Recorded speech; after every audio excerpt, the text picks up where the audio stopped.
Vat atėjo pas mane moteris su erke įsikandusi, jinai tik įsikandusi, matosi, dar nieko čia neįkando. Dabar parodysiu, kaip reikia ją išimti.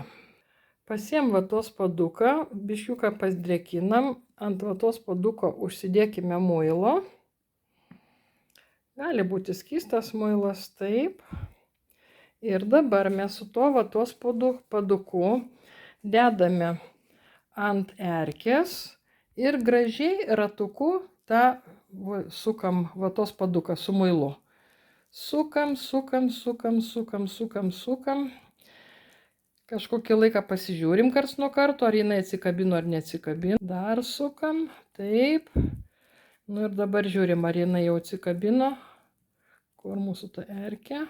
O, nebėra ant kūno. Va, jinai prilipo prie vatos paduko ir tokiu būdu mes nuimam erkę, be jokių replių, be jokių pincetų.